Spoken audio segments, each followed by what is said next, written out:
Euh, Mesdames, Messieurs, bonjour.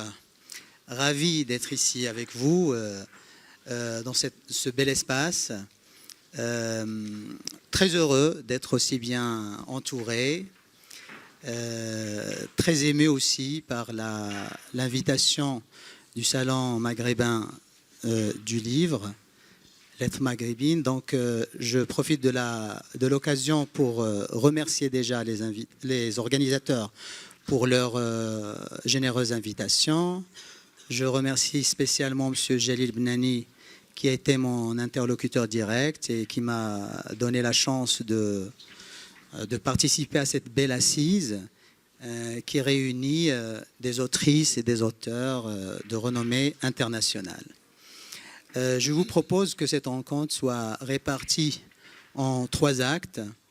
Je vais me permettre de prendre la parole pendant quelques minutes pour présenter une petite note de cadrage, pour donner un peu la couleur de la thématique de la table, dans un premier moment. Puis dans un second moment, je vais bien sûr m'entretenir avec nos invités du jour, Monsieur Sami Chak, Madame Marie Ranjanoro, Madame Halafeki et Madame Dominique Nouiga, que je vais bien sûr prendre le soin de présenter un par un à chaque prise de parole. Je crois que c'est plus pratique comme ça. À chaque fois que quelqu'un prend la parole pour la première fois, je vais le présenter brièvement, pour ceux qui ne les connaissent pas, et ça m'étonnerait.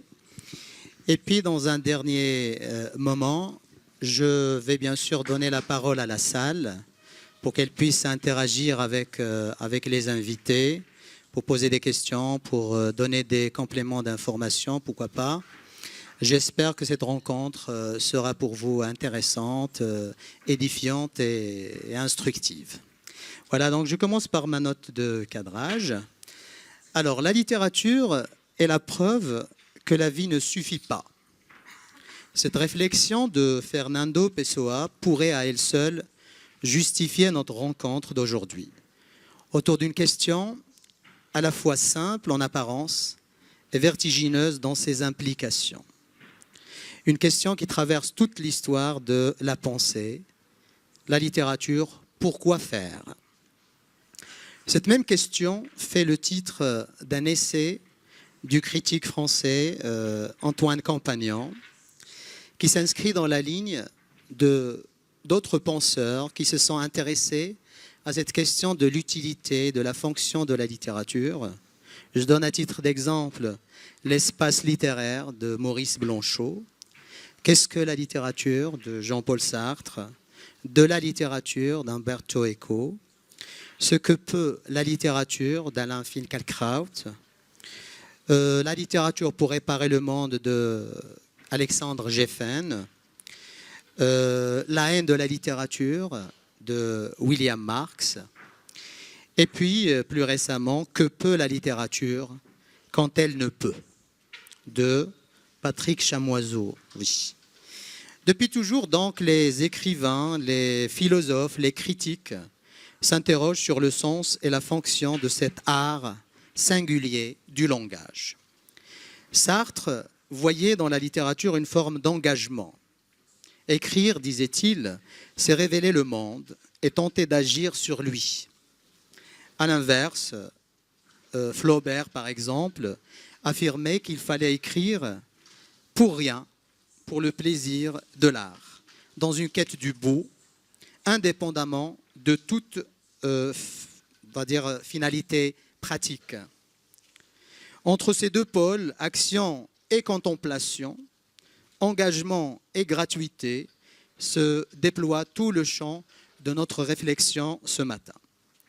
À vrai dire, il n'y a pas de meilleure définition de la littérature ou du pouvoir de la littérature que celle présentée par les Lumières et adoptée aussi par les romantiques, une définition qui fait de la littérature non pas un moyen d'instruire, je veux dire non uniquement un moyen d'instruire, mais aussi un dispositif d'émancipation qui délivre l'individu de son assujettissement et contribue à sa liberté en l'incitant à réfléchir.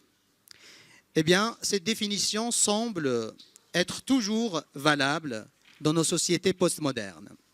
La littérature nous apprend à regarder autrement, à penser par la nuance.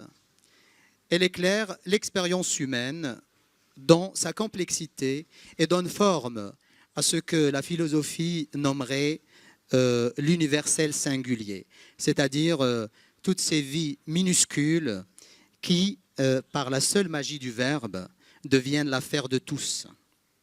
En effet, la littérature agit socialement par déplacement du regard.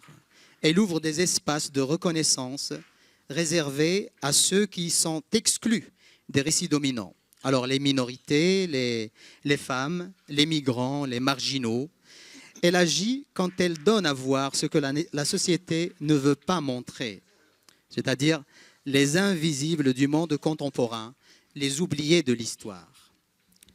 Dans un monde écrasé sous le poids de l'empire numérique, saturé d'informations et d'images éphémères, et où la communication s'accélère jour après jour et morcelle le temps disponible pour les livres, il est légitime de se demander aujourd'hui si la littérature a encore un rôle à jouer. Quelle valeur la littérature peut-elle encore occuper au sein de ce brouhaha cacophonique, on va dire généralisé? Est-elle capable de réparer le monde comme le veut justement Alexandre Geffen? Aujourd'hui, la démocratisation de l'écriture à travers les réseaux sociaux, toutes ces plateformes, ces blogs, ces forums, a redéfini les frontières du littéraire. L'écriture devient à la fois individuelle et collective, transformant la littérature en une expérience partagée. Ce qui fait que les frontières entre critique savante et lecture ordinaire se brouillent aujourd'hui, rendant la littérature plus vivante, mais aussi plus fragile. Donc noyée dans le flux, elle doit redéfinir son autorité symbolique. Il est vrai que l'espace alloué à la littérature dans nos sociétés s'est sensiblement amenuisé ces dernières années, mais cette mutation, au lieu de l'affaiblir, ne fait que la revivifier. Elle repolitise la littérature, la réinstalle dans le débat social, dans l'espace public de manière horizontale. Chacun aujourd'hui peut s'inventer d'autres vies, comme disait Mabankou. Chacun peut réécrire le monde, chacun peut contester les discours dominants et dire la complexité du réel que les logiques médiatiques et politiques tentent toujours de simplifier. Voilà, donc ce sont des questions auxquelles nos intervenants aujourd'hui vont essayer d'apporter des éléments de réponse. Et bien sûr, ils vont tenter de répondre à cette question essentielle, la littérature, pourquoi faire? Alors, mesdames, vous allez m'excuser, je vais renverser un peu la vapeur et commencer par Samy Tchak. D'accord? Alors, Samy Tchak, vous êtes romancier, essayiste togolais, très prolifique. Vous avez fait des études de philosophie, de sociologie. Vous avez aussi pratiqué l'enseignement. Vous avez publié beaucoup d'essais, une vingtaine de livres. Corrigez-moi si je dis des bêtises. Un peu plus d'une vingtaine. Des livres dans lesquels vous explorez les profondeurs de l'âme humaine. Vous vous intéressez également aux postures identitaires, aux échanges interculturels. Vous avez aussi énormément voyagé. Vous êtes passé de l'Afrique, en Europe, bien sûr, en Amérique latine, alors Cuba, Mexique, Colombie. Tous ces déplacements vous ont nourri votre imaginaire et vous ont permis d'écrire quand même Hermina, La fête des masques, Le poids des chiots, Fille de Mexico. Mais vous avez écrit aussi Place des fêtes, Al Capone le Malien, L'ethnologue et le sage, Ainsi parlait mon père, Le continent du tout et du presque rien, Mélodie pour une douleur, et je crois que votre dernière publication, c'est Profané Ananda, qui est un livre écrit en collaboration avec Annie Ferré et dans lequel vous faites un hommage à une écrivaine mauricienne, Ananda Devi, que j'ai eu le plaisir aussi de croiser à l'Académie du Royaume quand on s'est vu là-bas. Alors, Samit Chak, première question, pourquoi écrit-on? Pourquoi écrivez-vous? Pour quelle raison un être humain passe à l'écriture au lieu d'agir autrement? Pourquoi, dans votre cas, un homme quitte la forge du village paternel pour devenir écrivain? Ça peut nous donner déjà une idée sur le désir d'écrire. Je pensais que Dominique allait être la première pour que je puisse tricher quand même. Bon, mais malheureusement, ça commence par moi. Bon, oui, parce que si tu avais parlé, j'aurais eu des éléments. C'est une question que parfois on nous pose, même dans les établissements scolaires, les élèves, pourquoi vous écrivez? Et généralement, quand j'entends la question, je me pose la question, mais en fait, pourquoi j'écris? Ensuite, je me dis, mais en écrivant, comme je n'invente rien, il faudrait peut-être que moi-même, j'aille demander aux tout premiers qui avaient écrit pourquoi ils ont écrit. Parce qu'en écrivant, je me rends compte que je me situe dans une tradition tellement vieille, à l'intérieur de laquelle mes propres raisons sont peut-être relativement mineures. Je peux être très franc parce que j'ai changé, Dominique ne peut même pas s'en rendre compte. J'étais quelqu'un de très timide. Et ma timidité a été à l'origine des premières tentatives d'écriture parce que j'étais en concurrence avec des garçons tellement sûrs d'eux au collège où chacun apprenait à séduire. Et comme j'étais tellement timide, je m'étais inventé ce que peut-être tout le monde a fait, séduire en écrivant des petites lettres aux jeunes filles qui étaient au collège avec moi. Et en écrivant, je trichais en fait. Quand je tombais sur un poème qu'elle n'avait pas lu, je plagiais. Oui, et puis bon, c'était tellement beau qu'elle me croyait très intelligent alors que ce n'était pas de moi.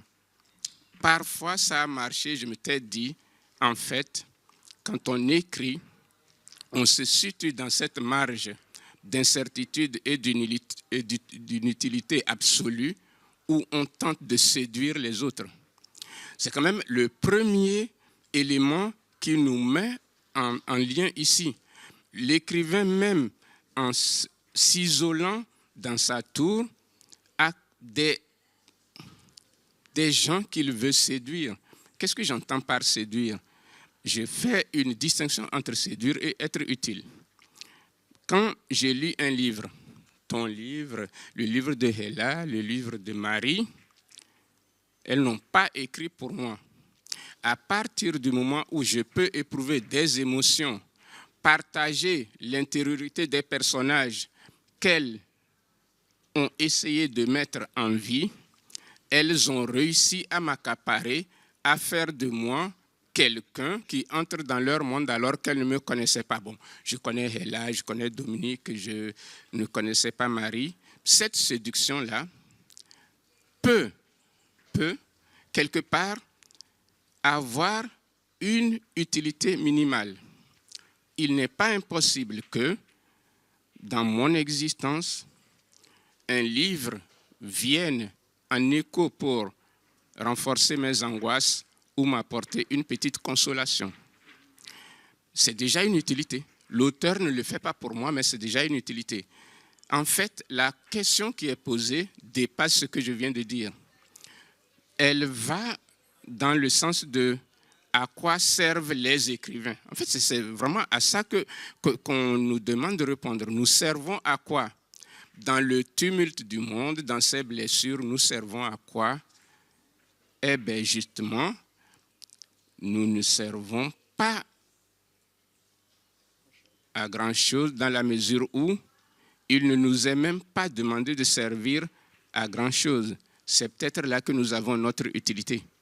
C'est-à-dire des gens qui sont dans une grande sensibilité avec des diversités, des problèmes du monde, qui s'enferment pour les transformer en valeurs esthétiques. Donc, créer du beau, même en parlant des grandes blessures du passé, du présent ou à venir. Ces gens-là, quelle est leur utilité? Elle est aléatoire dans la mesure où ce ne sont pas eux qui la définissent. Ce sont les personnes qui les reçoivent qui pourraient leur donner une utilité.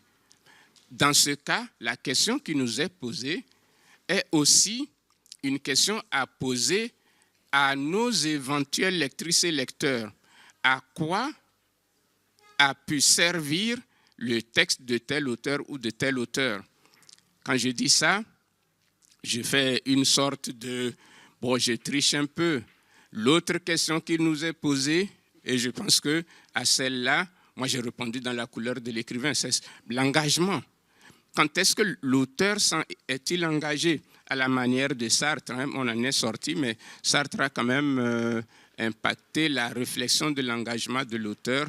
Sur ce plan-là, j'ai toujours répondu que je suis tellement lâche que je ne m'engage que dans ce que j'écris, en sachant que même des gens qui pourraient en être heurtés ne me liraient pas. Mais l'engagement où j'irais mettre mon corps en jeu, je ne le fais pas dans la mesure où je sais qu'il ne me serait pas pardonné, j'ai des enfants quand même, de me retrouver à vouloir arrêter des ouragans avec un éventail. Du coup, j'écris en me disant, si les autres s'en servaient pour aller se mettre en danger, je serais dans mon coin en disant, ah, les courageux. Je n'ai pas tellement le courage d'être un écrivain engagé. Cependant, je le dis, aucun de mes livres n'est neutre. C'est au lecteur peut-être de savoir quelle est ma vision du monde. Je ne suis pas un engagé farouche, mais il n'y a aucun de mes livres qui soit neutre. Voilà.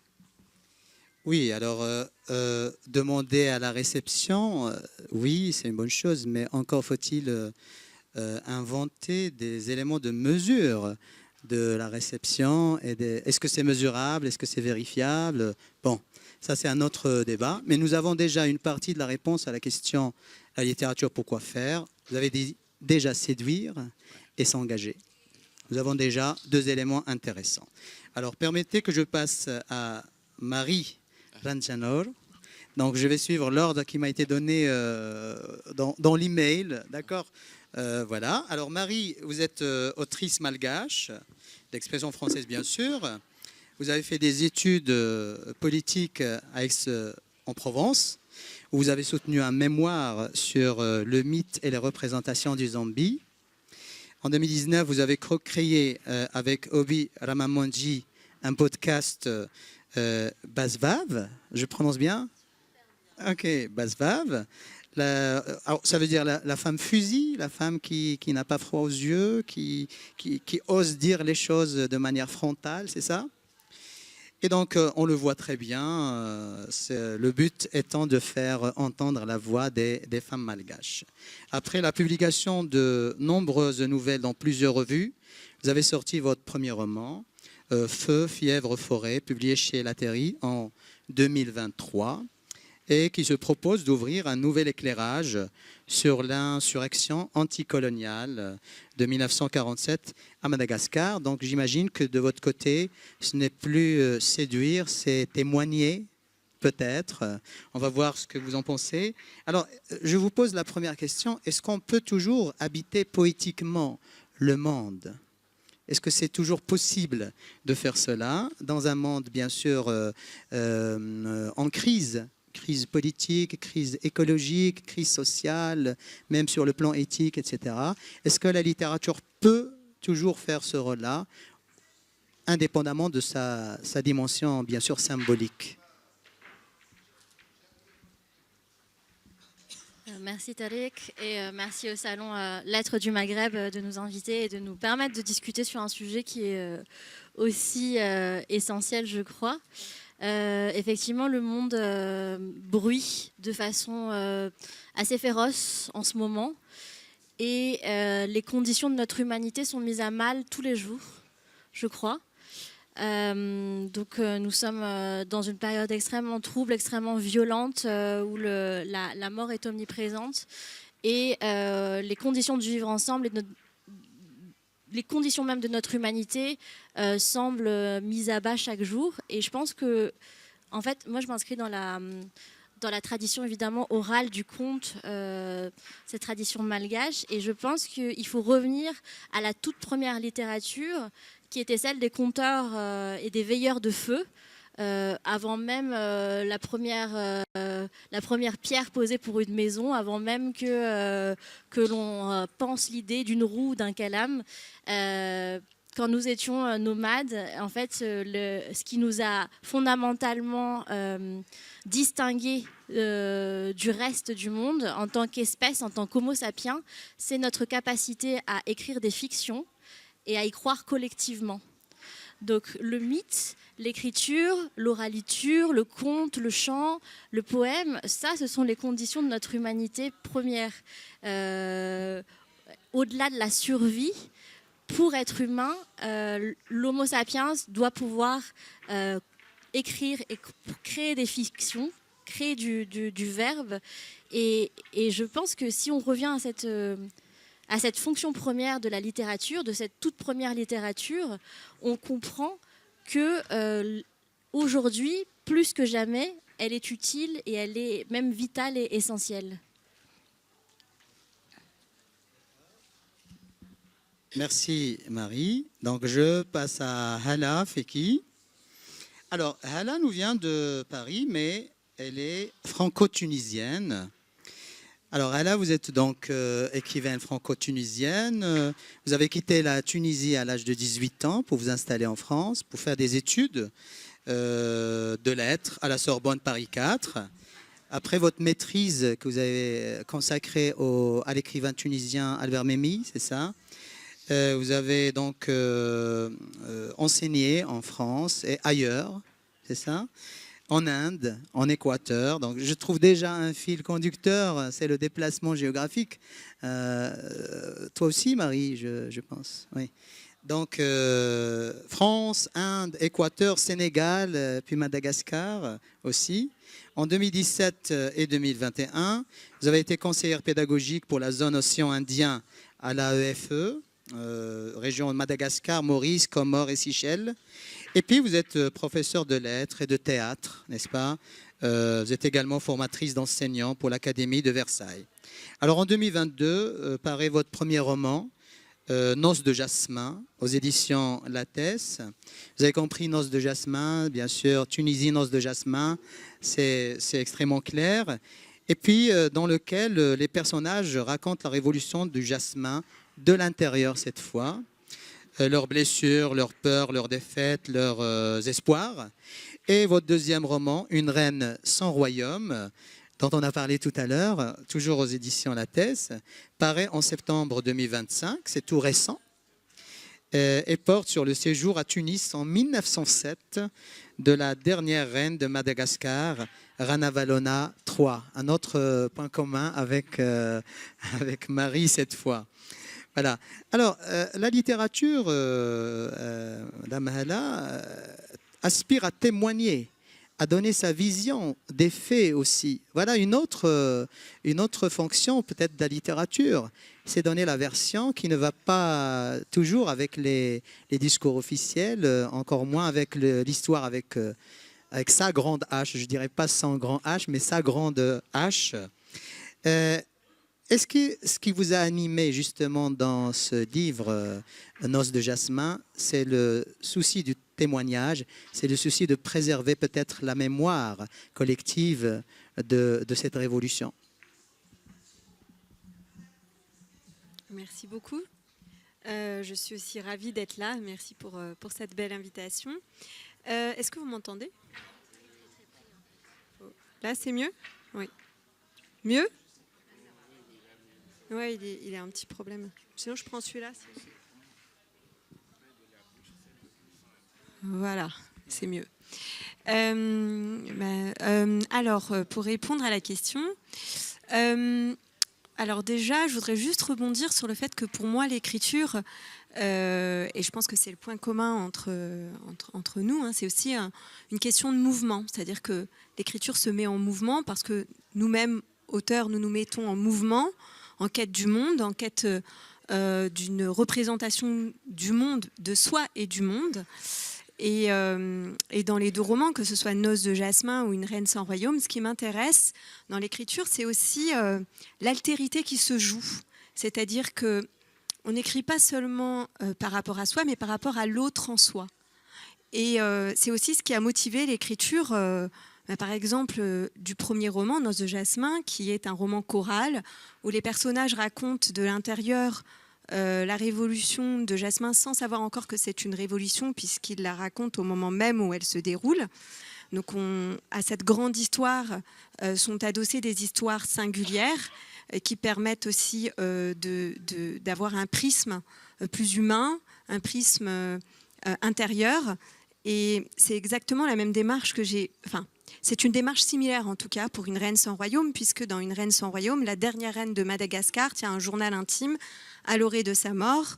À Alger en 1917, elle a été exilée par le général Gallieni en 1897 à La Réunion puis à Alger.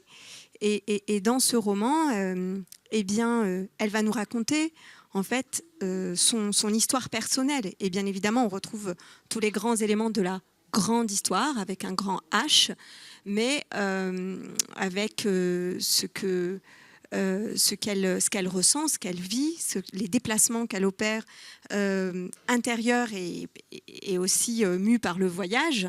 Hein. Donc elle se retrouve à Alger, puis elle fait plusieurs voyages. C'est pour ça que je parlais de mouvement de l'écriture. Elle va aller plusieurs fois en France où elle est une grande célébrité, puis à Tunis où elle rencontre des femmes qui sont souveraines et qui tiennent les premiers salons littéraires de l'Orient. Et c'est aussi par ce mouvement, par cette recherche de l'autre en soi, que pour moi, naît aussi la littérature et naît aussi la singularité des histoires. On parlait tout à l'heure aussi de l'importance de l'histoire, des contes, des histoires pour Sartre. Dans Qu'est-ce que la littérature ? Il dit clairement que l'enfant, depuis sa toute prime enfance, en fait, il aime qu'on lui raconte des histoires. L'homme aime les histoires de manière générale. Donc, et j'ai remarqué que vous passez admirablement du chaos général à l'infiniment intime. C'est ce qui est intéressant dans votre posture d'écrivaine, c'est justement ça, passer du général à l'universel, à partir de l'intime. Parce que la révolution, par exemple, tunisienne a toujours été racontée d'une autre façon, hein, sans donner de l'importance aux individus. Voilà, c'est je crois, la touche que vous avez ajoutée à ce sujet. Oui, on en parlait d'ailleurs tout à l'heure avec Samy.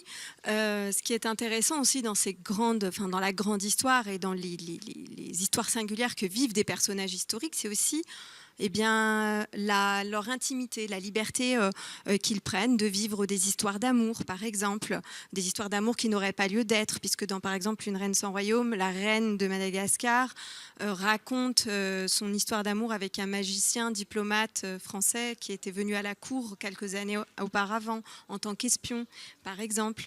Et ce sont aussi toutes ces marges en fait intimes qui font que l'écriture, on se reconnaît en fait dans une histoire en fait. C'est ce qui fait l'intime, c'est ce qui fait l'universel. L'infiniment petit parle en fait finalement à toutes et tous, et pas forcément la grande histoire avec son objectivité et parfois sa rigidité dans sa manière d'être racontée en fait. D'accord, alors je vais passer à Dominique Nuiga. Dominique, que je connais déjà, parce que j'ai quand même été pas mal de fois aux Oudaya, dans le bel espace qu'elle dirige là-bas avec son conjoint Milodi Nuiga, le grand peintre marocain. Alors Dominique, vous êtes écrivaine et chorégraphe, ou dois-je dire chorégraphe et écrivaine, dans le sens chronologique. Je vous laisse finir, après je vous... Okay. Après une vie en France, New York et Rome, vous voyez, donc c'est toujours le même déplacement géographique, finit par s'installer à Rabat, au Maroc, depuis les années 80. Et dirige donc la maison d'édition Nuiga, superbement installée dans un petit bijou architecturale aux Oudaya. J'imagine que c'est la plus belle vue sur Rabat, sur Bourgreg. La maison fait également office d'une galerie d'art, n'est-ce pas, et d'un café littéraire. Vous êtes auteur de plusieurs romans, comme Le Cri des nomades, Paris-Méditerranée 2003, Les Noces du Chacal, avec La Croisée des Chemins en 2015, et puis Incendie des rêves, chez le Fennec cette année, donc c'est tout récent aussi. Vous avez participé aussi à des projets de littérature jeunesse qui mêlent texte et art visuel. Par exemple, je donne un titre d'exemple, 10 000 visages, un dialogue entre enfants d'origines diverses, réalisé avec Mélodie Nuiga pour les illustrations. Vous vous intéressez à des thématiques comme la mémoire, aussi la condition féminine, les blessures du passé, l'appartenance, l'identité, la pluralité sociale, la dislocation des modes de vie traditionnels face à la modernité, le corps aussi, hein, on en a parlé. Voilà, donc autant de thématiques très intéressantes et très postmodernes. Alors, s'il y a quelque chose qui vous tient à cœur, c'est bien l'engagement, le sens de l'engagement, le roman comme espace d'engagement et d'action. Alors, comment la littérature, loin de sa dimension poétique, peut-elle se concrétiser sur le terrain? Nous avons eu déjà des réponses sur l'engagement, sur la séduction, sur l'empathie, sur l'altérité, sur le témoignage. Maintenant, une autre dimension de l'utilité de la fonction de la littérature, peut-être maintenant sur le terrain, que vous allez nous faire découvrir. Alors, je vais rebondir sur cette notion d'engagement. Bon, effectivement, ma première passion a été la littérature et ma première écriture a été une écriture chorégraphique. Et c'est important de le dire parce que dans la chorégraphie, dans la danse, on est dans la narration abstraite, on est dans la poésie, on est dans le mouvement. Alors l'engagement, oui, effectivement, j'ai été portée par les mouvements contestataires des années 70, lorsque je vivais à Rome, en Italie, dans les belles années, où l'on croyait encore qu'on pouvait changer le monde. Donc effectivement, j'ai été portée par ces mouvements contestataires, par ces idéaux. Et je pense que je suis restée idéaliste. Mais alors l'engagement, je dirais que plutôt ce que je questionne, et ce que j'ai questionné aussi dans les années 70, quand j'ai intégré un petit parti politique, après un parti féministe et tout ça, mais ce que j'ai été amenée surtout, c'est à questionner l'engagement. Et je pense que l'espace du roman justement doit se protéger, se défendre d'être un espace idéologique, c'est-à-dire qu'on doit défier justement tout ce qui est déterminisme historique. Je revendique pleinement la dimension romanesque et justement la dimension de l'imagination qui est justement au cœur aussi de la danse, c'est-à-dire qu'on est dans le pouvoir de l'éphémère, on est dans le pouvoir du présent, et comme le disait Albert Camus, justement, à quoi sert-on justement à montrer, à révéler une qualité de présence au monde. Alors, moi, ma démarche, comme j'ai beaucoup voyagé, justement dans les années 70, j'étais amenée à faire le voyage mythique en Inde, etc. Et justement, ça a été une remise en question continuelle. On n'a pas beaucoup parlé de la part de rationnel et d'irrationnel qui est en nous quand on écrit et qui est extrêmement importante dans la littérature. Parce qu'en fait, quand on écrit, qu'est-ce qu'on maîtrise ? Soyons extrêmement modestes. Et moi, je serais encore plus modeste que ça, humble que ça, parce que, en fait, moi, je ne vise pas la quête de l'identité. Au contraire, moi, ce qui m'intéresse, c'est la désidentification. Et en cela, je me reconnais pleinement avec une écrivaine que j'estime beaucoup, Nancy Huston, qui, elle est née, moi aussi, il faut quand même dire la vérité. Moi, je suis née en France, dans une sorte de petit confort quand même. Donc, au contraire, j'ai essayé... Toute ma démarche a été de m'arracher à ce confort et d'aller vers l'autre, de me déraciner. Et en fait, qu'est-ce qui m'a motivé, quel était le terreau d'inspiration de mon écriture? C'est justement cette identité un peu d'apatride. Moi, il faut que je me sente ici et ailleurs. Et dans mes 3 romans, eh bien, je suis ailleurs. Je me déracine, je m'arrache à moi-même, je vais vers l'autre. Alors tout à l'heure, vous avez dit, la littérature, la vie ne suffit pas, c'est pourquoi on a besoin de la littérature. Moi, je dirais que la littérature est une école de la vie. Et ça, moi qui ai enseigné, qui étais prof de lettres aussi, j'ai constamment dit cela parce que les élèves, oui, à quoi ça sert la littérature? On avait l'impression, bien sûr, que on était toujours confrontés à la dictature des disciplines scientifiques parce que c'était plus rentable. Hein. Et moi, j'ai tout simplement dit, ça sert à exister. Ça sert à exister, la littérature. Hein. Et donc, ici et ailleurs, et je reprendrai, parce que justement, un de mes philosophes des années 70, qui a été quand même un des philosophes fondateurs hein, de ce que je suis devenue, Gilles Deleuze, il parle très bien de tout ça. Il dit justement, quand il parle des devenirs autres, hein, de ces lignes de fuite, certes, on est ancré dans le réel, mais on s'arrache aussi au réel. D'où la poésie. La poésie, justement, elle permet de s'arracher au réel. Hein. Et donc, ce qui m'a toujours porté, bien sûr, dans l'écriture, ça a été la passion. Donc, je choisis toujours dans mes livres des personnages, des femmes. Vous avez raison. Hein, le cri des nomades, c'est l'autre histoire qui est racontée à travers la voix d'une esclave. Le deuxième, le cri des nomades, c'est la guerre d'Algérie qui est racontée à travers une voix d'une prostituée. Et dans le troisième, ce sont des filles qui vivent dans un milieu extrêmement précaire et qui vont s'arracher au réel par les techniques circassiennes. Voilà. D'accord, merci. Alors voilà, donc on est en train de constituer cette définition petit à petit. Chacun apporte sa touche. C'est bien, donc des perspectives très, très différentes, très variées. Alors j'ai aussi le sentiment que vous êtes en train de faire le plaidoyer de la littérature, et c'est légitime. Et donc je vais rebondir avec Samy Tchak pour lui rappeler un livre de William Marx que j'ai lu dernièrement, La haine de la littérature. Alors William Marx a essayé de retracer tous les procès qui ont été faits à la littérature à travers l'histoire. Des procès en autorité, en disant qu'elle n'a aucune autorité sur personne, sur la cité, comme disait Aristote, pour la remplacer avec l'autorité religieuse pour les pères des églises médiévales, puis un procès en vérité aussi. On dit qu'elle ne dit pas la vérité du réel, qu'elle est mensongère, qu'elle fait semblant. Un autre procès en représentation. Il dit que la littérature a été accusée de ne pas représenter tout le monde. Les gens ne se sentent pas représentés, surtout qu'elle est élitiste, etc.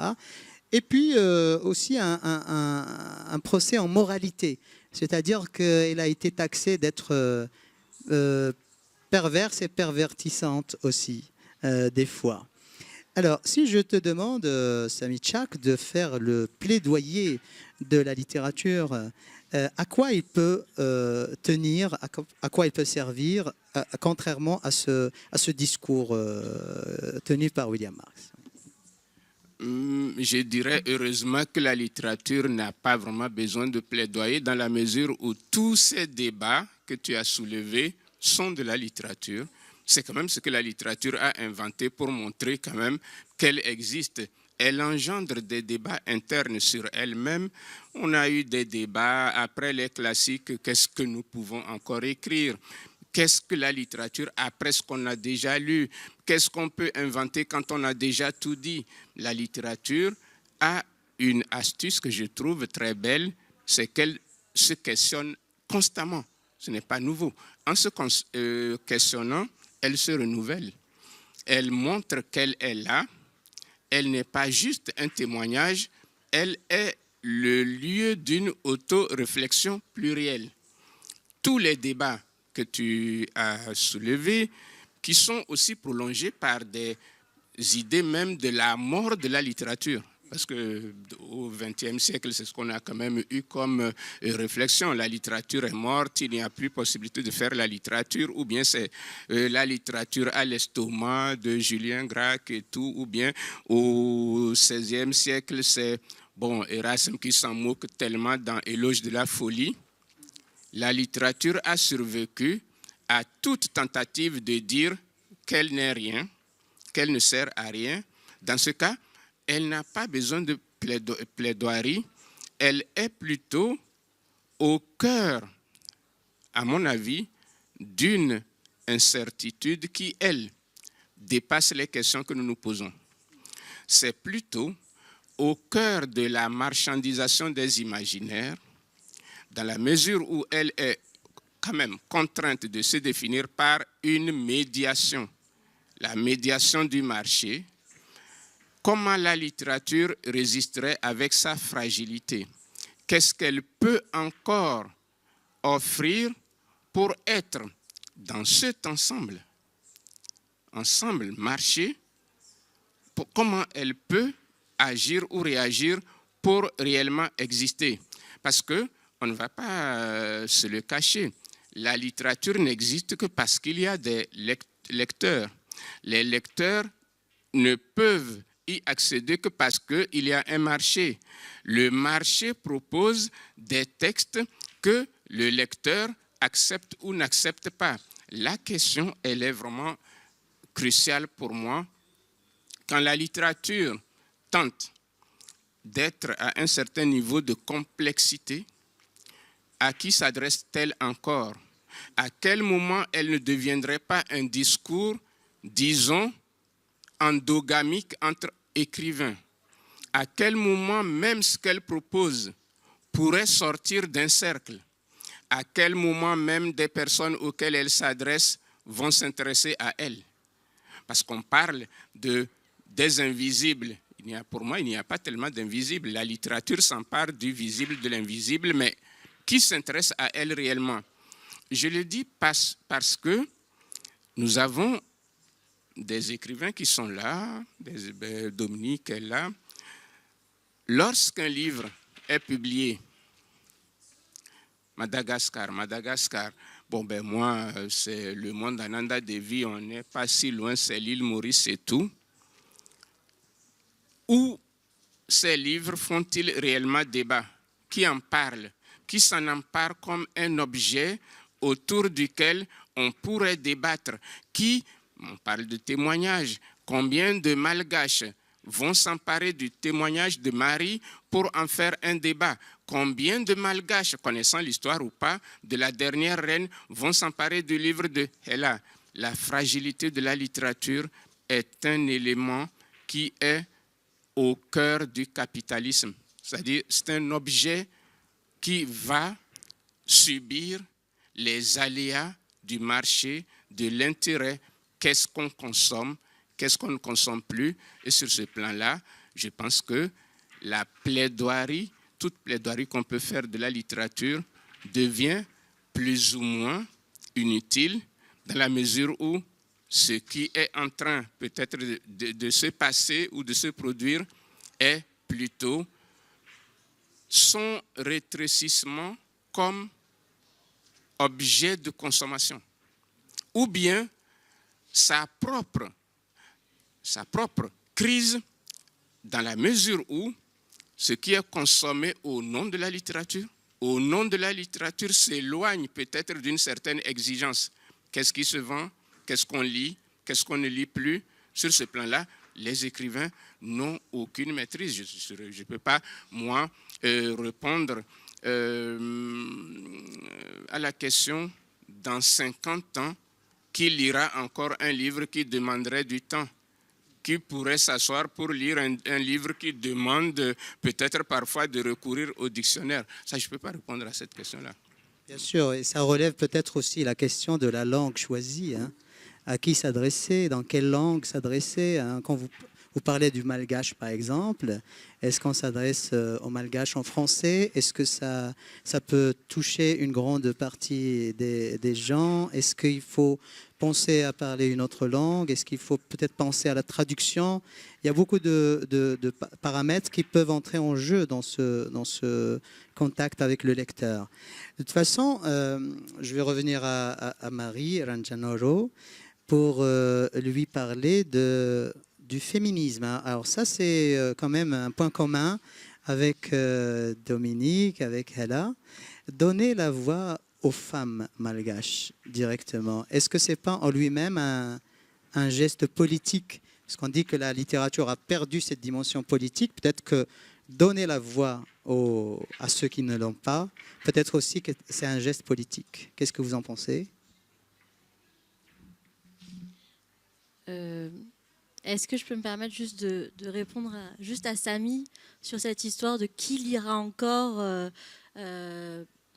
quand voilà, le capitalisme aura rongé la dernière parcelle de notre âme. Mais en fait, on vit dans un monde où de plus en plus de gens savent lire. La littérature existait même alors que les conditions pour se poser et lire n'étaient pas réunies. En fait, quand la survie des gens dépendait de pouvoir gratter la terre en quête d'une patate ou de survivre à des guerres innombrables, il y avait quand même de la littérature. Donc, est-ce que... Je ne pense pas, enfin c'est accordé, je pense, trop de pouvoir au capitalisme pour dire que c'est une catastrophe assez grande pour faire disparaître un outil aussi puissant qui était même en concurrence avec la survie humaine pendant des siècles. Et Tariq, ta question sur le féminisme et donner la parole. Moi, les femmes malgaches ne m'ont pas attendu pour prendre la parole et parler ouvertement et fort et librement. Donc, je n'ai pas cette prétention de leur donner la parole, en fait. En tout cas, je vais peut-être essayer de capter ce que ça veut dire ou essayer d'être une médiation, moi, d'être un vaisseau pour que le monde entende ce que moi j'ai toujours entendu, c'est ce bruit continuel de femmes, ces voix, ce fil continu dont je parle et cette espèce de puissance interne qui a abreuvé mes nuits depuis l'état de nourrisson, même l'état d'embryon.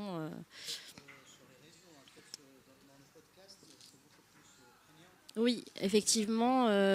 J'essaye du coup, pour être ce vaisseau et être cette captation, essayer de donner au monde, de rendre compte en tout cas de cette puissance à laquelle j'assiste depuis toujours, de m'emparer des outils que j'ai à ma disposition.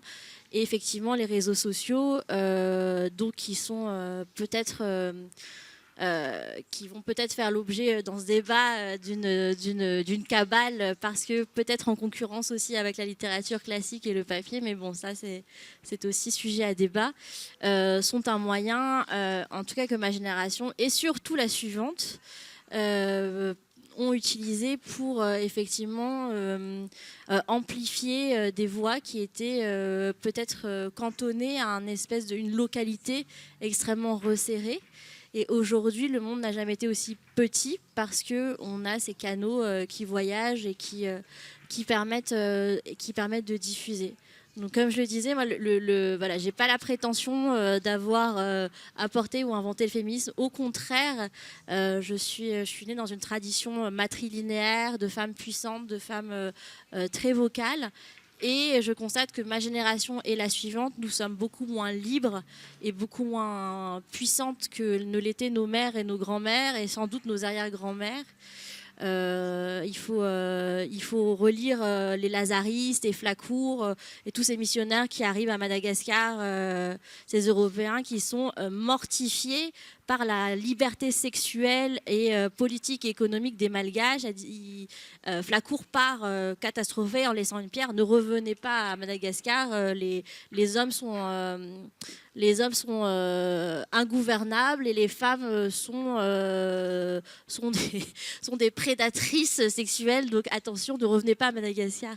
Et donc en fait, moi je constate que ma génération, la suivante, nous sommes de plus en plus engoncés dans des carcans apportés par la religion, le capitalisme, l'extractivisme, voilà, des puissances qui s'attellent à faire éteindre ce feu, en tout cas cette voix et cette liberté qu'avaient les femmes malgaches. Et en cela, je suis peut-être un peu réactionnaire ou passéiste ou amoureuse du passé, en tout cas pas du tout révolutionnaire, puisque je veux revenir à un féminisme primaire, en tout cas premier, pardon, un féminisme premier qui était celui de la culture malgache. Je refuse la modernité patriarcale. Ok. Alors, pour Hala Feki, alors, vous avez eu la chance d'écrire, mais en dehors de la Tunisie, hein, Donc c'est beaucoup plus facile peut-être de le faire que de le faire de l'intérieur. Et donc il y a aussi ce rapport de la littérature avec la censure. Et ce qui est paradoxal dans le cas de la littérature, c'est qu'elle aspire à une liberté qui ne lui est pas toujours propice. Ça veut dire qu'elle cherche une liberté d'expression, mais en même temps, c'est des fois la censure qui a donné les plus grands chefs-d'œuvre, paradoxalement. Et donc, qu'est-ce que vous pensez de ça? Est-ce que la littérature peut aussi jouer ce rôle?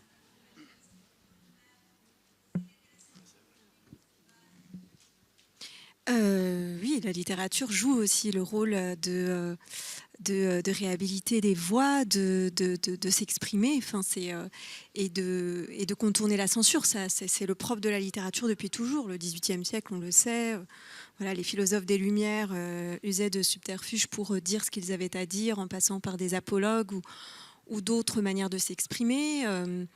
Moi, j'aimerais peut-être rebondir sur ce que l'on censure plutôt de la littérature, c'est-à-dire les époques. On parlait de la marchandisation, du capitalisme. Je pense que certaines voix ont été parfois moins entendues, mais elles existaient. Prenons quelque chose de très simple. Moi, j'ai été élève pendant des années et j'ai eu essentiellement des auteurs... Des hommes, j'ai étudié essentiellement des hommes quand j'étais au lycée. Alors il y avait bien sûr Marguerite Yourcenar ou Marguerite Duras, mais ça restait à la marge. Et je pense que les choses commencent un peu à évoluer, puisque je suis professeure de lettres et que je vois bien que Méphoret d'Hélène Dorion est au programme, et puis c'est une écrivaine contemporaine, c'est au programme en poésie en première, ou bien Madame de Graffigny, qui a écrit Lettres d'une Péruvienne, qui est un pendant un peu des lettres persanes de Montesquieu, mais dont moi je n'ai jamais entendu parler quand j'étais élève. Donc ces voix ont toujours existé. Et ce qui est le pouvoir de la littérature, c'est qu'à un moment ou un autre, de toute façon, elles refont surface, parce qu'elles existent en fait. Dans Une reine sans royaume, par exemple, il y a une écrivaine dont je parle, qui s'appelle Myriam Hari, qui a été la première écrivaine qui a eu le prix Femina, qui a été lauréate du prix Femina. Elle a un parcours très singulier. C'est une femme qui est éminemment moderne, en fait. Elle a grandi à Jérusalem, d'un père ukrainien, d'une mère allemande. Elle est partie étudier à Berlin. Et puis à Berlin, elle s'est dit, j'ai envie de devenir une écrivaine parisienne. Et donc, elle va s'installer en France et elle va écrire plusieurs romans remarqués, notamment par Huysmans. Et puis, pour La conquête de Jérusalem, qu'elle écrit en 1904, elle est dans la liste du Goncourt. Et puis, elle est écartée. Et même Huysmans, Joris Karl Huysmans, avec qui elle entretenait une correspondance, lui dit « Votre roman est absolument extraordinaire, il est palpitant. » Et il lui promet sa voix, en fait, quelque part. Mais au dernier moment, finalement, il choisit un homme. Et c'est comme ça que le prix Femina est créé. C'est la première lauréate du prix Femina. Voilà, c'est quand même aussi une voix qui était importante. Aujourd'hui, on ne la connaît plus vraiment. Voilà. Et ce qui est intéressant, c'est que moi, je l'ai découverte en fait grâce à la reine de Madagascar. C'est ce qui est intéressant, c'est que je dis toujours que la magie de la littérature, c'est ce qu'elle nous fait découvrir, alors même qu'on n'en avait pas du tout, on n'avait pas du tout en tête telle ou telle idée. C'est le dessin de la littérature, c'est l'imprévisible, c'est l'inattendu. Sans inattendu, la littérature n'existerait pas. Et c'est en cela aussi que je ne crois absolument pas au carcan de l'intelligence artificielle qui ne peut absolument pas apporter cela. C'est inattendu des lectures et de la découverte. Moi, c'est donc en découvrant la dernière reine de Madagascar et en découvrant son séjour à Tunis que je me suis mise à lire tout ce qui existait sur la Tunisie de l'époque et que j'ai découvert que Myriam Hari était une grande journaliste reporter à Tunis et qu'elle avait existé. Voilà, donc pour moi, vraiment, la censure peut faire tout ce qu'elle veut. La littérature, à un moment ou à un autre, finit toujours par émerger. Ça peut prendre du temps, mais elle finit toujours par reprendre son pouvoir parce que, comme le disait Marie, les mots, en fait, c'est une forme de survie. Les mots, c'est une forme aussi d'existence. Et je crois que la littérature, c'est éminemment un mode de représentation de soi et du monde, mais c'est aussi une modalité existentielle absolument primordiale de l'homme, puisque sans langage, nous n'existons pas. Oui, alors la littérature, un mode d'expression de soi, de résistance, comme tu dis, de défi par rapport à la censure et tout. Et donc, je vais revenir sur ce qu'a dit Samy tout à l'heure, sur l'engagement, l'idée de l'engagement. Bien sûr, l'engagement a beaucoup changé aujourd'hui. Ce n'est plus l'engagement sartrien, ou celui de Césaire, ou celui de Malraux.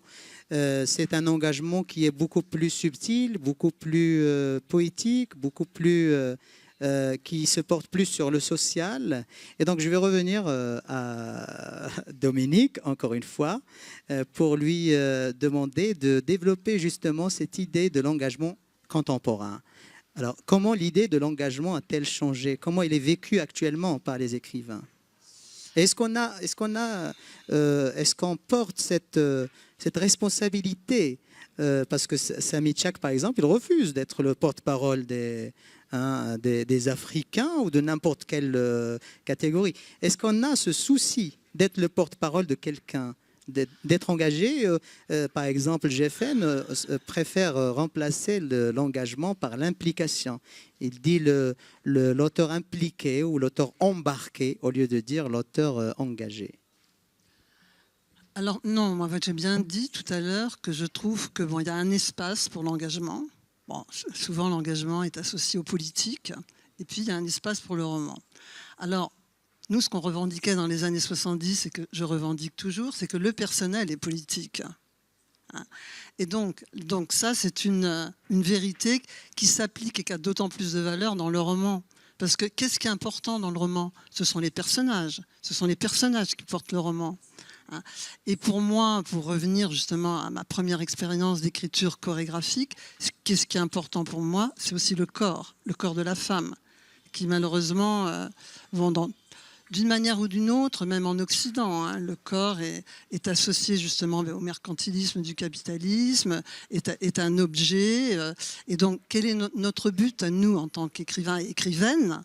C'est de faire en sorte que des singularités émergent dans nos romans, et des singularités féminines, et des singularités qui ont l'audace, justement de poursuivre une quête d'absolu.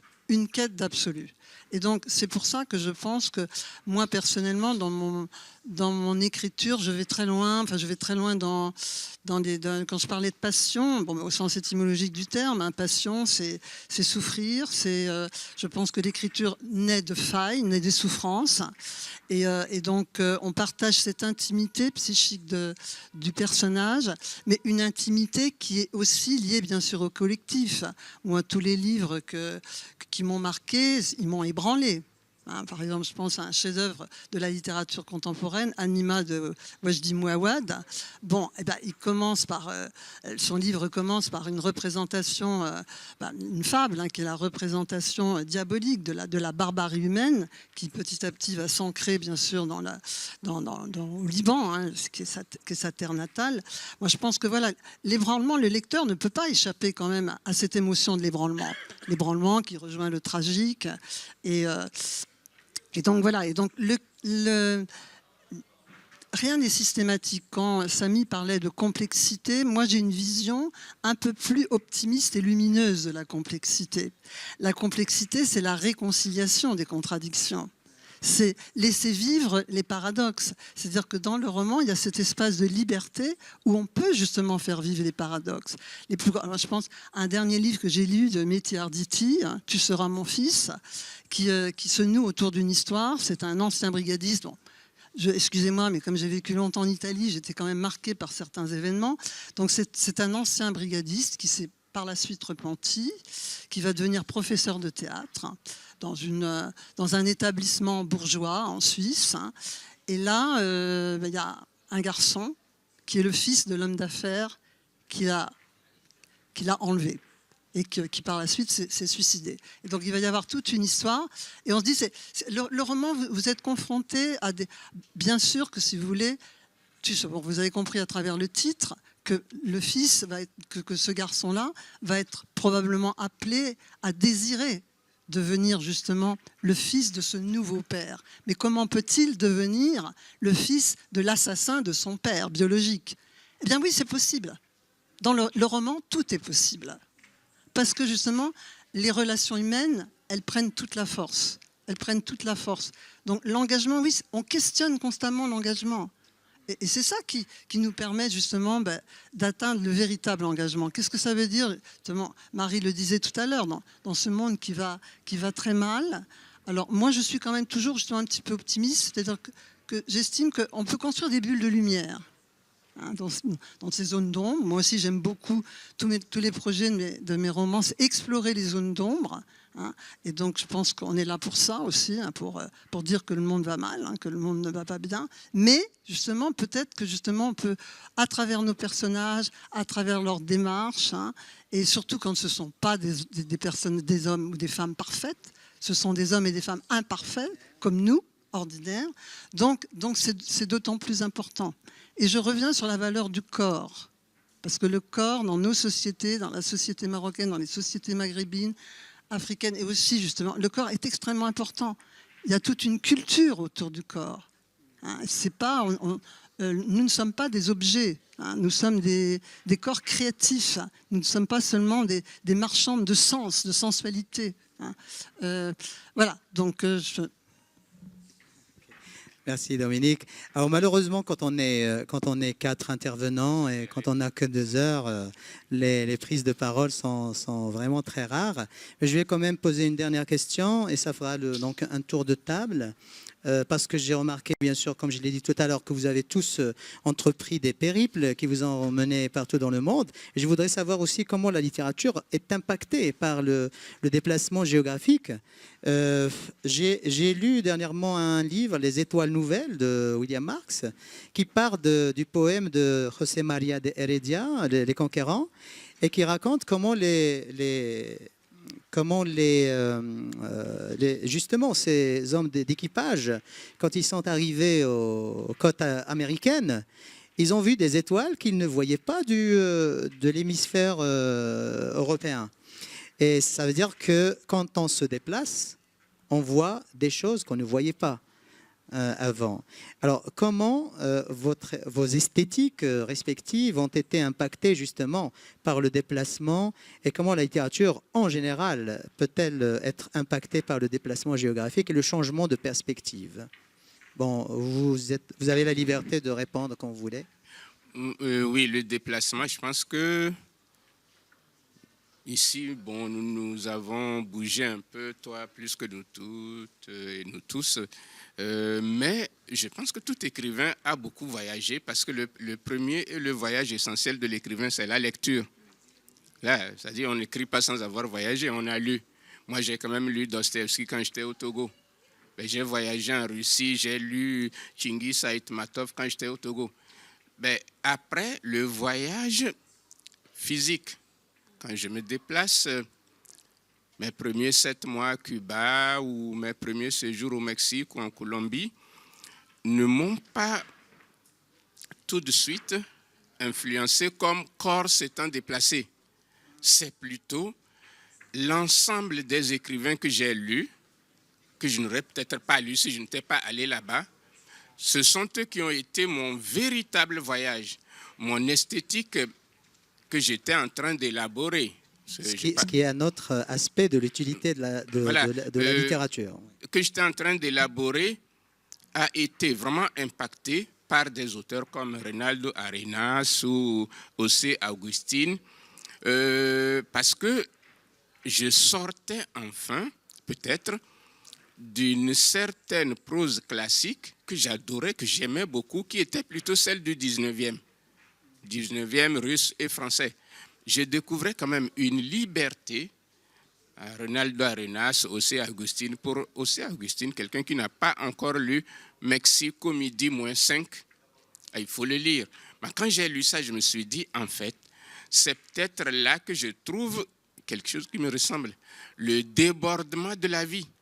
Je dis chez moi, le débordement, le rêve, le mythe, tout s'entremêle. Je vois des gens qui le font alors que j'étais plutôt un peu dans une sorte d'amour d'une littérature un peu très rationnelle.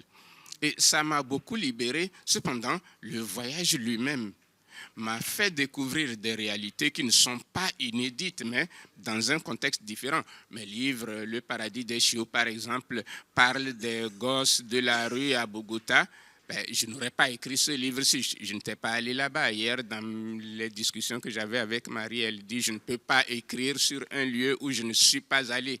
Oui, il y a des livres que je n'aurais pas écrits si je n'étais pas allé là-bas. Cependant, et c'est peut-être là que la question se pose, le fait de me décentrer pour écrire des livres qui se passent ailleurs, est-ce que cela fait vraiment de moi quelqu'un qui a réellement gagné quelque chose en tant qu'écrivain?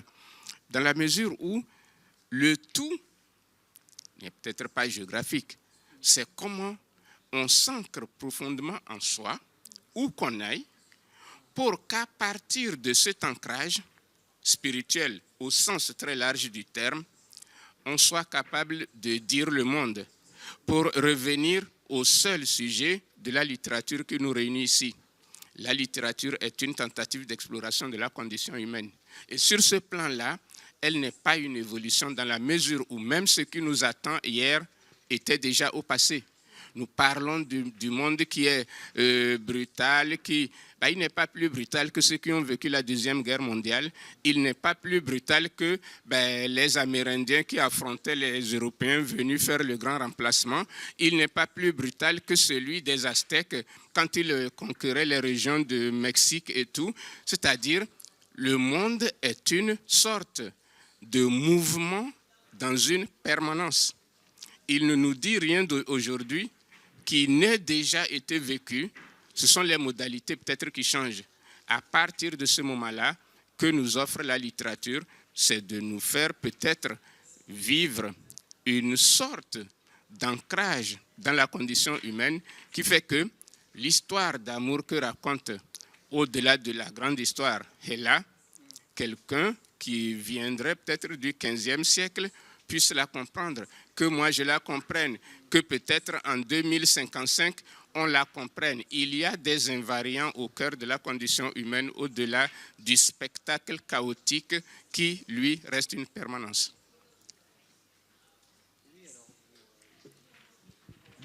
Alors, esthétique, oui, c'est sûr que le mouvement, alors pour moi, double mouvement, parce que comme j'étais dans la danse et dans la chorégraphie, bon, ça m'a quand même beaucoup marqué. Hein.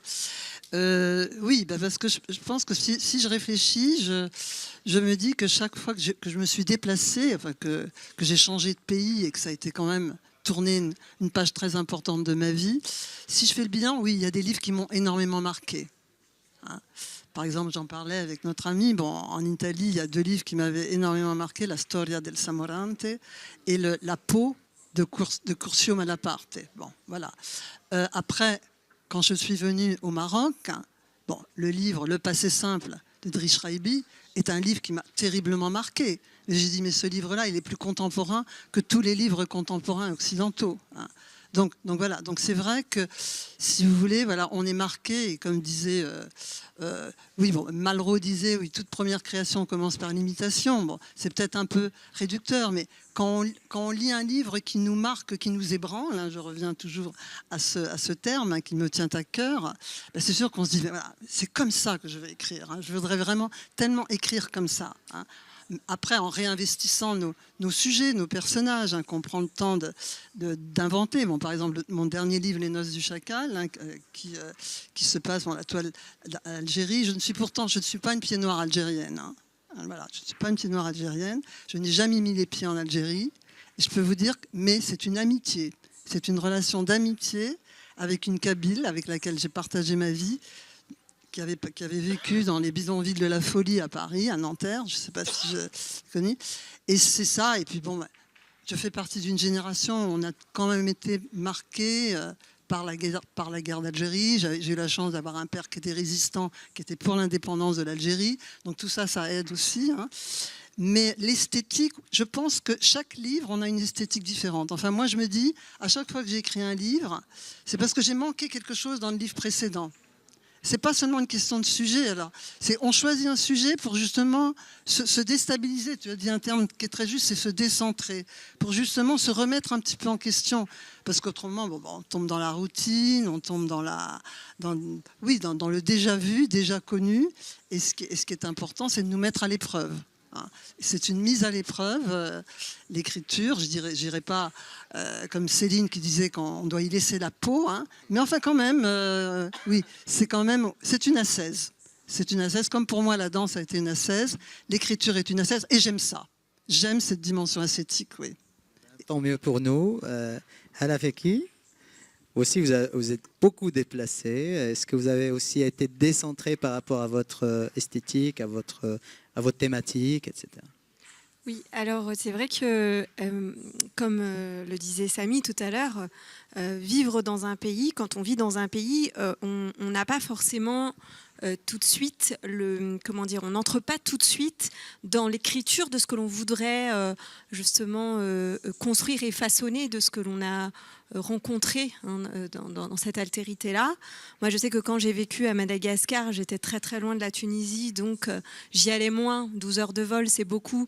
J'y allais une fois par an, alors que j'avais l'habitude d'y aller beaucoup plus souvent. Et c'est comme ça qu'est née l'envie d'écrire Noces de Jasmin, mais aussi parce que et c'est une actualité brûlante aujourd'hui, c'est les révoltes aussi de Madagascar qui m'ont aussi donné envie d'écrire ce livre, parce que je discutais beaucoup avec Michel Rakotousson, qui est une écrivaine malgache, avec qui j'ai noué une belle amitié sur place et avec qui j'en discutais.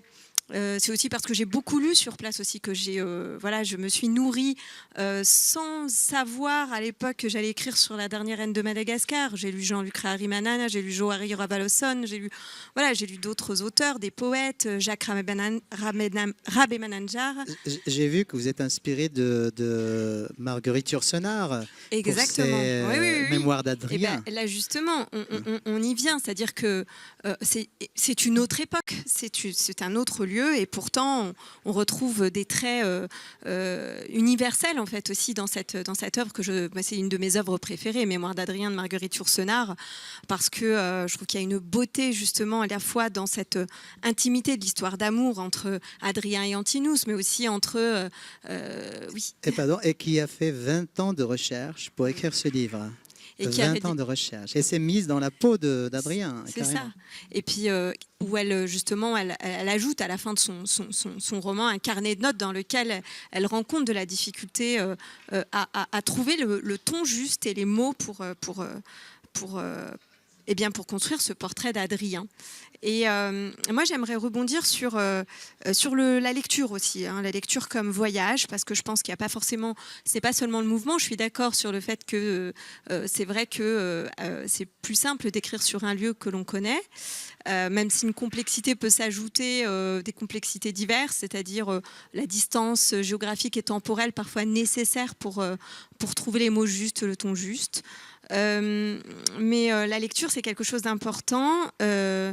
Et j'aimerais rebondir sur ces mots d'Albert Memmi dans Le Nomade immobile, où je trouve que le titre est assez significatif, où il dit que la littérature, c'est une confession contrôlée, et que c'est une mise en ordre de soi et du monde. Et je trouve que c'est une très très belle justement définition de la littérature, cette confession contrôlée, c'est-à-dire que bien évidemment il y a le jaillissement, il y a l'envie première, l'étincelle qui fait qu'on a envie d'écrire tel ou tel livre, et parfois, comme on disait tout à l'heure, c'est de l'ordre de l'inattendu.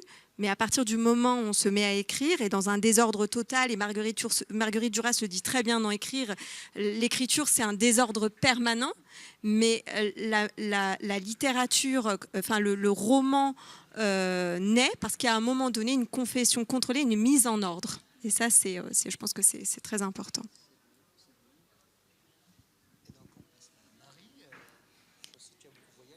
Oui.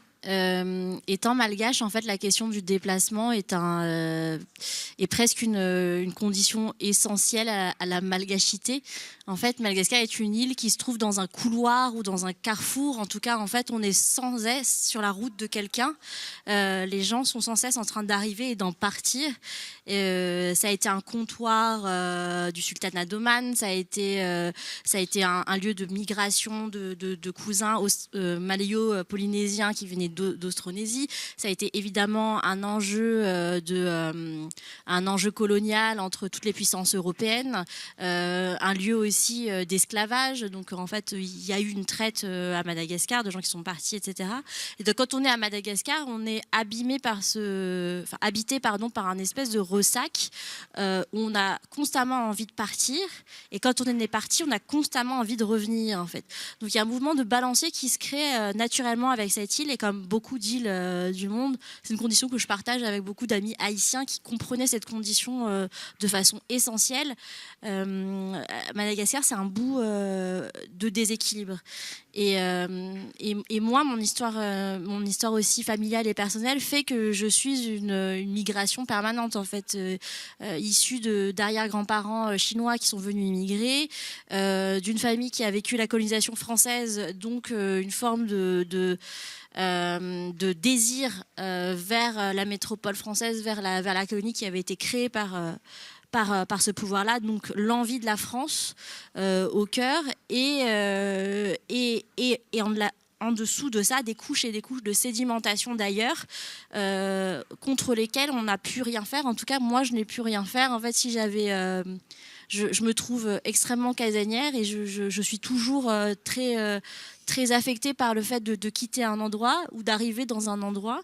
Mais il y a un courant d'air permanent qui traverse en fait la malgachité et qui fait que le voyage est un peu inévitable. On n'a pas besoin de quitter Madagascar pour voyager. Par ailleurs, parce que en fait, le monde se concentre sur cette île continent. Tout le monde en arrive. Je veux dire, il y a là cette histoire de Ranavan avec Ella. Enfin, il y a une synchronicité incroyable qu'on se soit retrouvé ici au Maroc. Évidemment, je ne rappelle pas que Mohamed V a vécu aussi à Madagascar avec Hassan II. Enfin, il y a quelque chose de l'ordre de la transition permanente à Madagascar et la transition au monde. Et donc moi, il y a plein de contradictions aussi qui sont dans mon identité, de fractures identitaires qui sont liées à la fois au métissage et aussi à la situation coloniale. Et je pense que je vais reprendre à mon compte ce que disait Dominique sur la façon dont le roman et la littérature permet l'impossible et de réconcilier l'irréconciliable. Et il y a moins des fractures qui ne sont réconciliables que par la littérature. Donc effectivement, cette question du déplacement, cette question d'une histoire que j'ai un peu subie en grandissant par les sédimentations successives d'identités que je n'ai pas choisies, qui s'imposent à moi, je les retrouve. Seul le roman me permet de les agencer selon un système de sens. Oui, le roman permet de saisir l'insaisissable, de réaliser l'impossible et de dire l'indicible aussi. De dire l'indicible. Je vais retenir l'expression de Sami Tchak. La littérature, finalement, désire capter la condition humaine. Voilà, je crois que ça résume un peu tout ce que vous avez dit. Et bon, on a un petit moment donc pour la salle. Je vais donc passer la parole à la salle. Si vous avez des questions, si vous avez des suppléments d'informations, allez-y.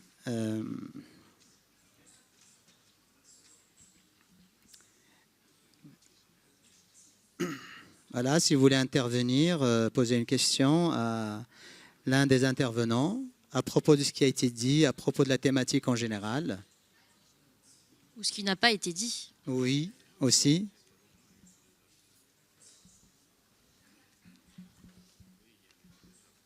Bonjour et merci pour ces merveilleuses interventions qui m'ont vraiment nourri. Je ne suis pas littéraire, je ne suis pas écrivain, mais chaque fois que j'écoute les littéraires, les écrivains, il y a comme une sorte de renouvellement dans ma propre personne qui se fait. Et oui, est-ce que vous m'entendez mieux là maintenant? Oui. Ok. Bon, je vais juste passer à la question. Vous avez évoqué tout à l'heure le problème de la langue. Dans quelle langue est-ce qu'on écrit? Et quand on choisit, enfin, qu'on choisit? Quand on écrit dans une langue, la langue qu'on maîtrise, à qui est-ce qu'on s'adresse? Ça m'a juste fait penser à la personne qui a donné son nom à cette salle, Ngudi Wachongo, qui était pratiquement tourmenté par cette question. Et qui raconte d'ailleurs une histoire. Il dit qu'il était allé dans un congrès, peut-être, une conférence de littérature africaine qui se tenait en Ouganda. Ça devait être peut-être en 72, je ne sais plus. Et ce qu'il avait remarqué, c'est que tous ceux qui étaient présents, certes, étaient des Africains, mais la littérature qui avait été présentée n'était pas, à ses yeux en tout cas, la littérature africaine. Parce que tous ces textes étaient écrits en anglais. Tous les textes présentés étaient des textes écrits en anglais. Donc du coup, il se demandait, qu'y a-t-il d'africain dans cette littérature? Est-ce qu'il fallait se référer à l'identité des auteurs pour dire de cette littérature qu'elle était africaine? Fallait-il trouver une autre manière de définir la littérature africaine? Il en est resté là, une sorte d'interrogation, d'impasse, d'énigme, qu'il a résolu à sa manière en décidant, quand il termine son livre Decolonizing the Mind, la décolonisation de l'esprit, il termine ce livre en disant « Je fais mon adieu à l'anglais. Je n'écrirai plus en anglais, c'est terminé. J'écrirai désormais en Kikuyu, qui était sa langue maternelle. Quitte à ce que ce soit traduit en anglais. Parce qu'avant, c'était l'inverse, il écrivait en anglais, puis après, c'est traduit. Plus ou moins. Mais là, il choisit d'écrire désormais en Kikuyu. Si on veut, si on peut, on traduira en anglais. Et voilà, il y a un autre point qui m'intéresse dans l'affaire. C'est qu'il avait dit, parce qu'il avait beaucoup de problèmes politiques dans son pays, il a été inquiété, menacé, peut-être même emprisonné. Et je crois qu'il dit que quand il écrivait seulement en anglais, il n'était pas vraiment inquiété tant que ça. C'est quand ce texte était écrit en Kikuyu qu'il devenait dangereux et qu'on le mettait en prison parce que là, les pouvoirs politiques comprenaient l'influence, l'impact que ces textes pouvaient avoir sur ses compatriotes kenyans parce qu'au moins, ça pouvait être entendu, ce qu'il disait, et donc jouer un rôle de mobilisation politique. Donc il devenait dangereux quand ces textes étaient écrits en Kikuyu. Donc du coup, ça nous ramène à la question de la langue, de la littérature. À qui est-ce qu'on s'adresse? Quelle langue est-ce qu'on choisit pour s'adresser au public qu'on vise, qu'on veut atteindre? Voilà ma question.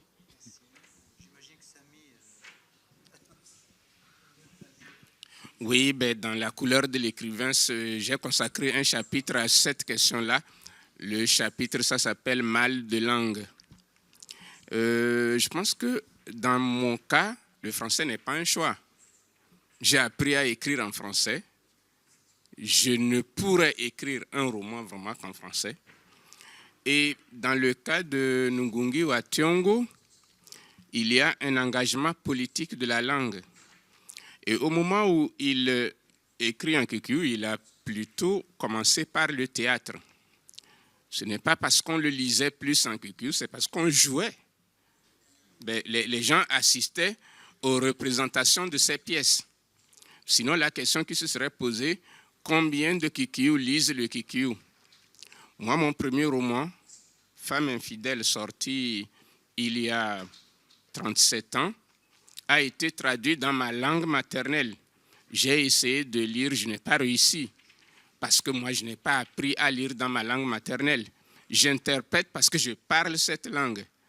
Donc la question, elle est vraiment là. C'est quoi la littérature africaine? En général, soyons sincères, on parle de littérature africaine en partant de l'idée qu'il y a des écrivains africains en anglais, en français, en espagnol, en portugais, c'est-à-dire la littérature née avec les langues européennes. Toutes celles qui existent, parce qu'il en existe beaucoup, en Wolof, en Kikuyu, en Kinyarwanda, en Swahili, en Hausa, en Peul, toutes celles-là sont disons, très peu connu, sinon même pas connu par nous, Africains. C'est même ça la question. Quand un Africain écrit dans sa langue maternelle, s'adresse-t-il aux Africains? Parce qu'à un moment, on a tendance à oublier que, on en parlait hier presque en riant, hein, toi, ton pays avec ses 250 langues, on ajoute la RDC, 350 langues, 2 pays, ça fait 600 langues. Si tu écris dans ta langue, tu t'adresses à qui? Les gens qui parlent ta langue ne lisent pas dans ta langue. La question, il faut quand même accepter de le reconnaître. Nous sommes dans une extraversion obligée. Par la langue que nous utilisons, la langue n'est pas neutre. Hein. Le français que j'utilise, chaque mot a une étymologie et une histoire. J'entre dans l'histoire des autres. 2, par les lieux de publication, nous en parlions toi et moi. 3, les lieux de réception et de légitimation. Nous sommes d'emblée le reflet de ce que je peux appeler la tragédie même de la situation coloniale. Même quand nous écrivons des livres contre la situation coloniale, j'ai symbolisé ça par l'image d'un éléphant plein d'humour qui verrait un singe et qui lui dit « J'ai envie que tu me frappes », lui donne une banane pourrie, le singe s'excite, il frappe, puis l'éléphant rit, puisqu'après tout, avec une banane pourrie et un éléphant, nous sommes dans cette situation-là. Même quand nous écrivons de manière brutale contre la situation coloniale, nous sommes quand même validés là-bas. Donc là, la question, elle renvoie à notre tragédie. Nous pouvons évoquer un écrivain qui est mon père, parce qu'on se choisit des pères, Kateb Yassine, qui considère le français comme un butin colonial. J'aime cette expression, sauf que même en faisant un butin colonial, c'est un produit de la colonisation.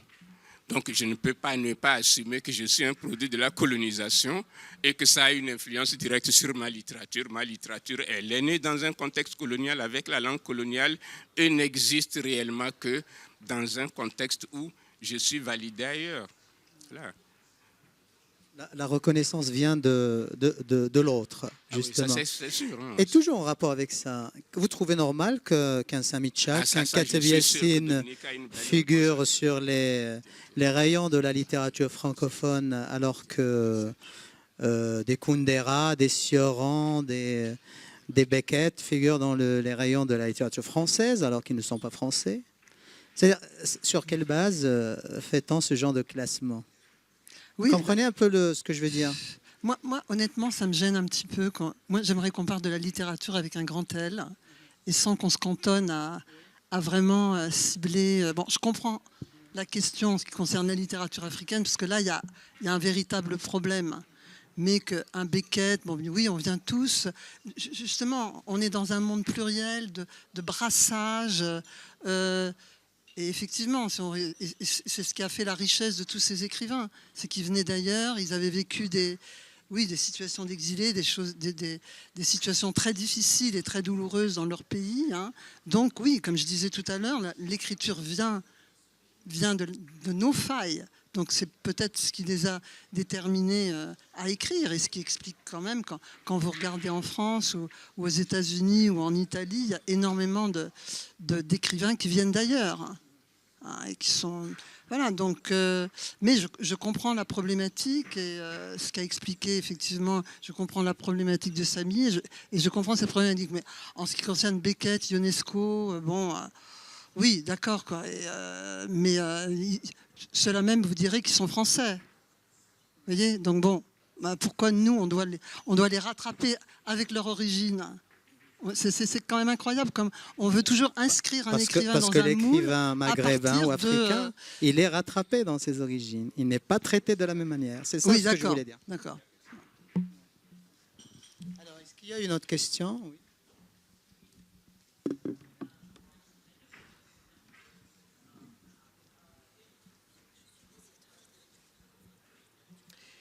Oui. Vous m'entendez là? C'est bon? Non?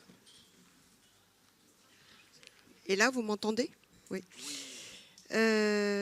C'était juste, déjà, Ernest, par rapport à ta remarque, il me semble que Yambo Welegam avait aussi pris la même décision de ne plus écrire en français et que même ses enfants soient éloignés de la culture, la grande culture française, après ce qui lui était arrivé suite à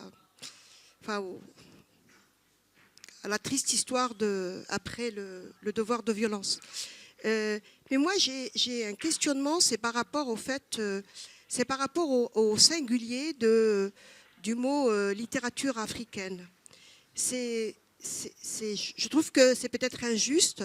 De même, quand on dit la littérature arabe, pour moi, c'est un non-sens quand on connaît les littératures qui sont écrites avec ce même outil qui est la langue arabe. Je veux dire, quand on écrit en Afrique du Nord, ce n'est pas nécessairement comme... c'est-à-dire comment on peut les mettre dans la même valise avec les littératures égyptiennes, etc. C'est par rapport à cette question de vouloir à tout prix toujours à nous ramener à des histoires de mono quelque chose. Quand on est en 2025, on peut encore poser la question à des auteurs à l'origine non français, franco-français. On peut encore leur poser la question quand ils produisent en français. On va leur dire, mais pourquoi, on me la pose aussi encore cette question, pourquoi vous écrivez en français ? Et pour moi, la réponse la plus simple, c'est de dire pourquoi j'écrirais pas en français ? Parce que quelque part, j'attends que la personne soit renvoyée, qu'elle me dise directement que l'assignation à ce qui devrait être mon unique culture, alors que je suis un pur produit, même si je suis née après l'indépendance de ma société, je suis un pur produit de cette violence coloniale qui a fait que l'arabe n'était pas, de ma génération en tout cas, aussi... c'est juste pour dire, avons-nous le choix de cet outil avec lequel nous travaillons? Et moi, tout ce qui m'appartient, si j'avais envie d'écrire en chinois parce que je maîtrise une autre langue, mais je ne comprends pas qu'on me pose encore cette question. C'est la question de l'assignation et à la monoculture, on est tellement différents. L'Afrique, le continent africain est énorme. Il est tellement riche que ça me semble une aberration de dire la littérature africaine, dans laquelle il y a en plus, entre autres, les cultures qui sont, les textes qui sont écrits, publiés en anglais, dans les langues a priori européennes, etc. Voilà, merci.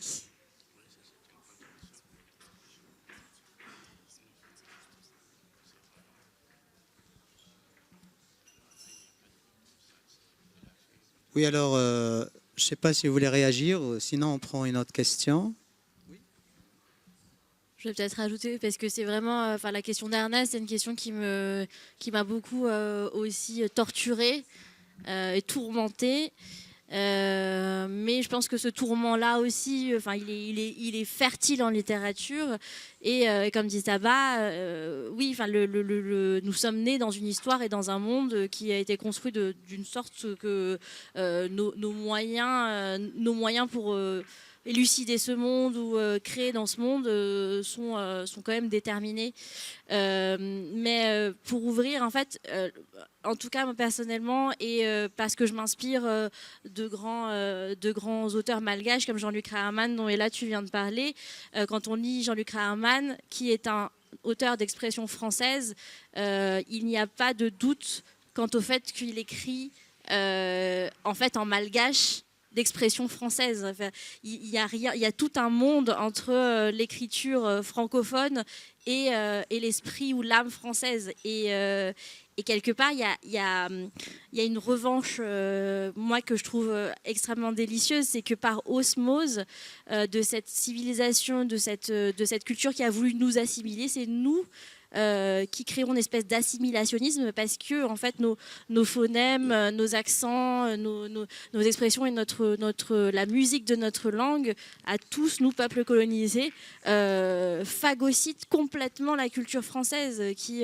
aujourd'hui, on en parlait hier avec Samy, les jeunes de Neuilly, ils écoutent de la rumba congolaise et de l'afro-pop soninké, et ça c'est de la littérature, et tous les jeunes français disent wesh, c'est de la littérature, et nous quand nous écrivons en français, nous n'écrivons pas vraiment en français en fait, ça n'est pas, c'est une vue de l'esprit, et c'est une étiquette commerciale pour les librairies, l'expression française, auteur francophone, parce qu'il faut mettre des étiquettes sur les étagères.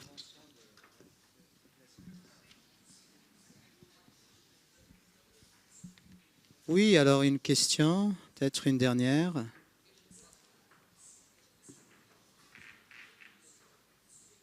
Oui. Bonjour, très heureuse d'avoir assisté à cette très belle assise. Merci aux intervenants et aux modérateurs. Donc, ma question, elle porte sur l'intitulé de la table ronde.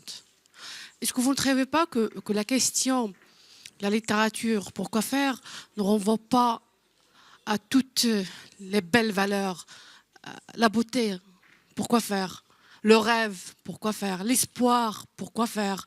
Parce que lorsqu'on pose la question là, on est en train de remettre un petit peu en question l'existence de la littérature, la beauté, l'esthétique, l'art. Et d'une certaine manière, est-ce que vous ne trouvez pas que c'est une façon un petit peu de dire que la littérature ne doit pas être? Et si la littérature est à remplacer, à votre avis, est-ce qu'il y a une autre expression artistique ou bien une autre forme de création qui peut le faire, qui peut prendre la place de la littérature? Autrement dit, est-ce qu'il y a quelque chose qui peut remplacer la beauté? Est-ce qu'on peut remplacer le rêve par autre chose? Est-ce qu'on peut remplacer l'espoir par autre chose? D'ailleurs, la question, elle peut se poser sur deux volets, parce que la littérature est vécue, expérimentée, sur deux côtés. Le côté de l'écrivain, puisqu'il écrit dans l'intimité, le côté de lecteur, parce que lui aussi, il est dans l'intimité.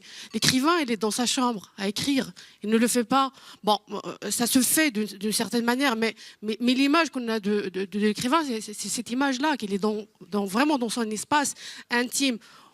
Même si il ne s'agit pas de l'espace physique, mais dans sa tête, dans son imaginaire, c'est la pure intimité. Et puis le lecteur, lui aussi, lorsqu'il est en train de lire, il est en train de lire dans sa propre intimité, de ce qu'il est, de ce qu'elle est là comme représentation de ce qu'il est en train de lire. Parce que vous avez parlé, Marie, de la langue qui est habitée par les langues de la personne qui est en train de créer. Donc le lecteur, lui aussi, il a d'autres représentations de ce qu'il est en train de lire. Vous écrivez ce que vous êtes en train de vivre, bien ce que vous avez vécu, bien ce que vous avez imaginé, rêvé. Mais moi, lorsque je lis, je lis de tout ce que j'ai. Ce sont mes gènes qui sont là en train d'écrire. Ce sont mes ancêtres, plutôt de lire. Ce sont mes ancêtres qui sont avec moi, mon entourage, mon éducation, mes référents. C'est tout un bagage que je porte sur moi comme un portefeuille, donc pour pouvoir lire. Et ça a un impact. Donc la question, elle va être peut-être posée des deux côtés. Pourquoi lire la littérature? Pourquoi écrire la littérature?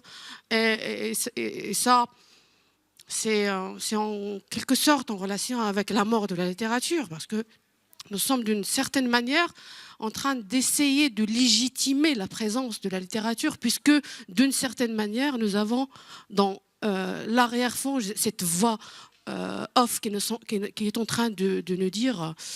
de nous poser la question après la littérature. L'essai de Faber, elle en parle.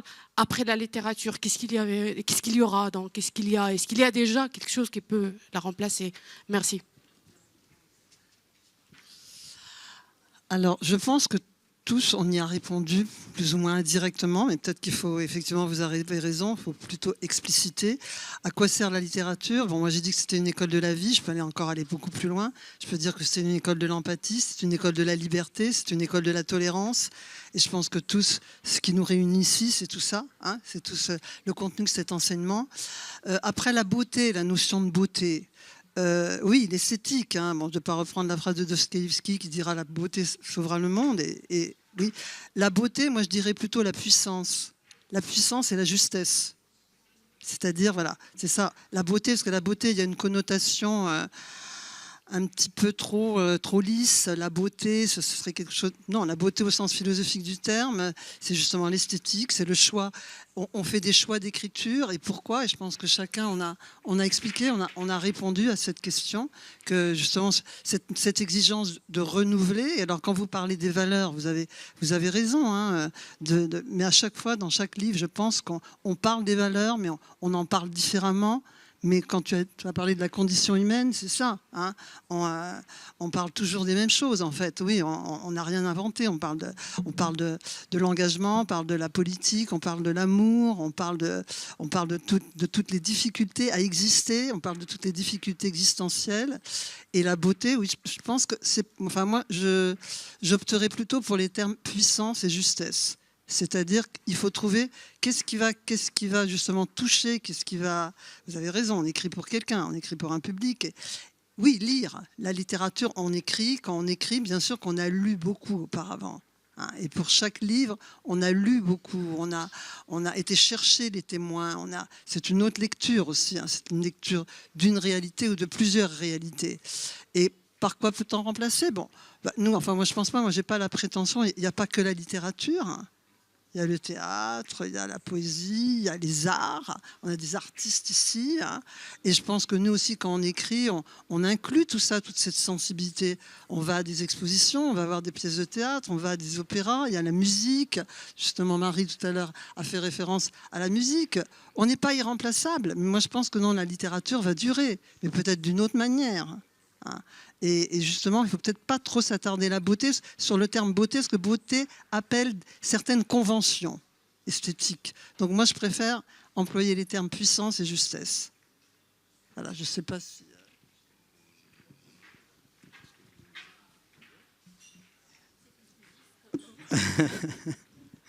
Voilà, donc je crois qu'on arrive au terme de notre rencontre d'aujourd'hui. Je vais résumer un peu si je peux le faire, la littérature, pourquoi faire? Alors, vous avez dit pour l'enchantement, pour l'émerveillement, pour l'engagement, pour l'action, pour l'altérité, pour l'empathie, pour toucher l'autre, pour aller vers l'autre, pour continuer à explorer la condition humaine, comme a dit Samichak.